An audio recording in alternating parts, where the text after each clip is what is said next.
Welcome back to English Odyssey, the podcast where you elevate your English naturally through deep, meaningful, and engaging conversations. I'm Emma. And I'm Ben.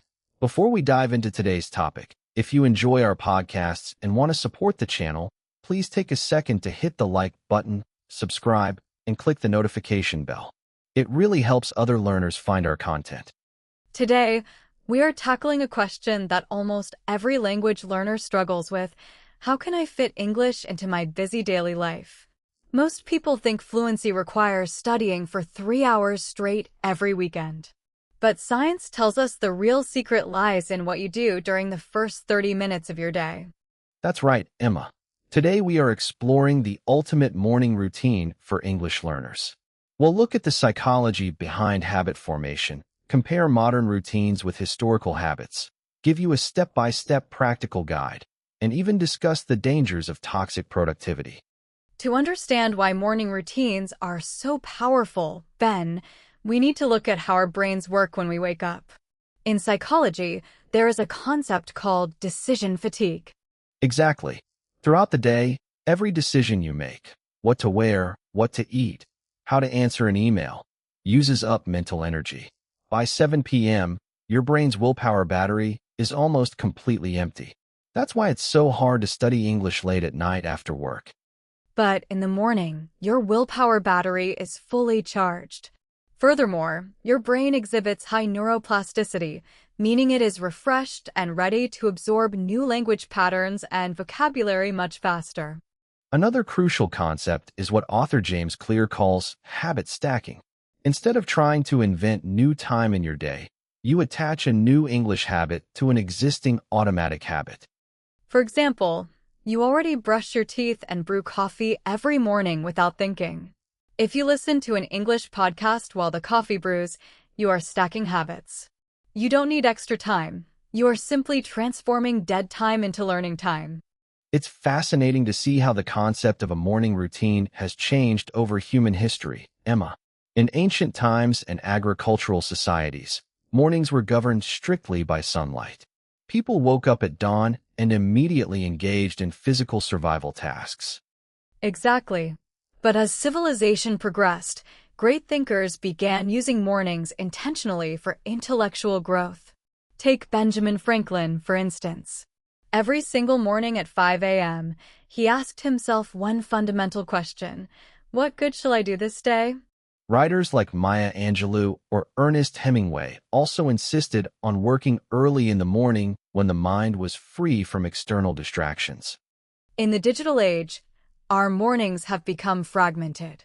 The moment we wake up, millions of us reach for our smartphones, check notifications, and immediately flood our brains with stress and screen noise. Returning to an intentional morning routine is actually a return to historical wisdom.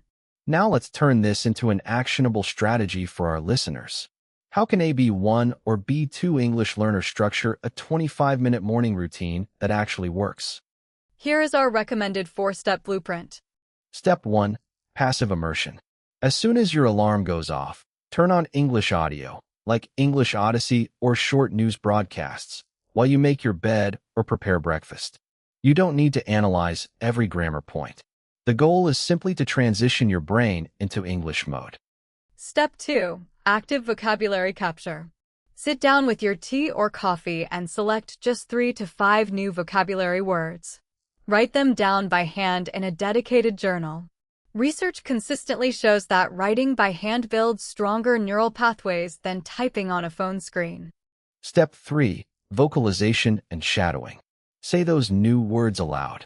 Construct 2 simple sentences with each word and speak them out loud to yourself. This builds physical muscle memory in your mouth and tongue for better pronunciation. Step 4. The commute immersion. Whether you walk, take the train, or drive to work or school, use that travel time to review the audio or repeat sentences out loud. If you follow these 4 steps, you accumulate nearly 30 minutes of high-quality English practice before your official workday even starts. Now, Ben, we need to address a very important nuance here. On social media, There is a big trend around 5 a.m. hustle culture, influencers telling people they must wake up at 4:30 a.m., take ice baths, and study for hours. I'm glad you brought that up, Emma. Toxic productivity can actually backfire. If your routine is too rigid or too extreme, the moment you miss a single day, you feel guilty and give up entirely. Exactly.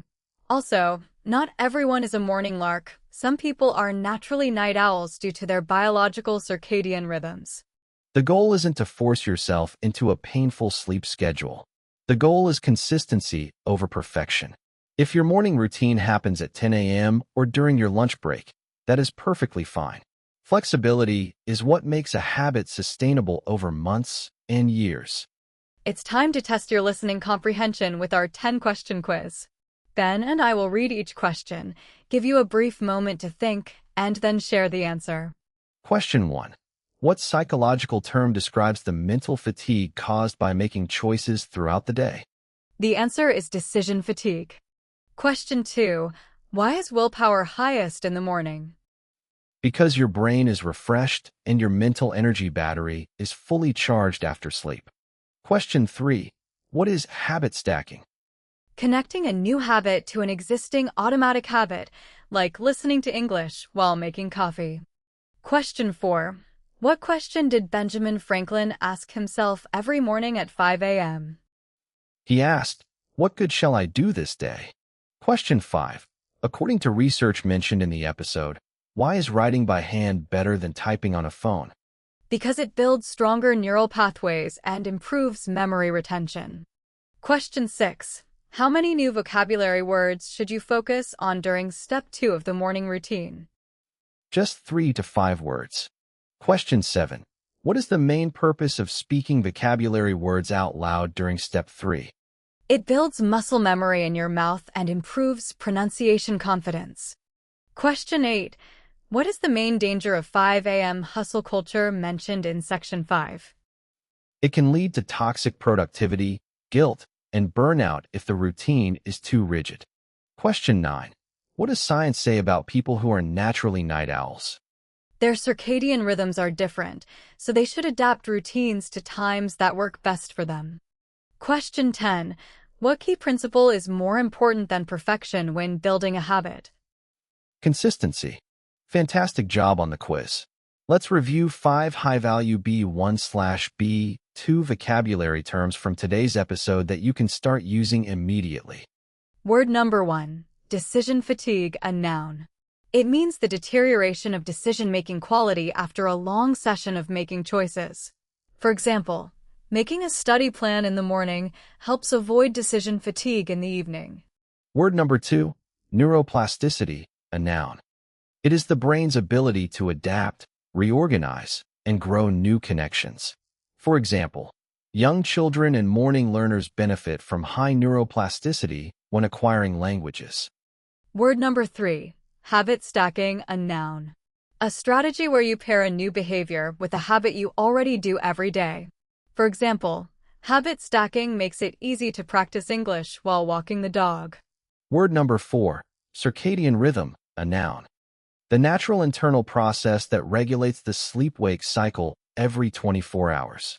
For example, understanding your circadian rhythm helps you choose the best hour for focused study.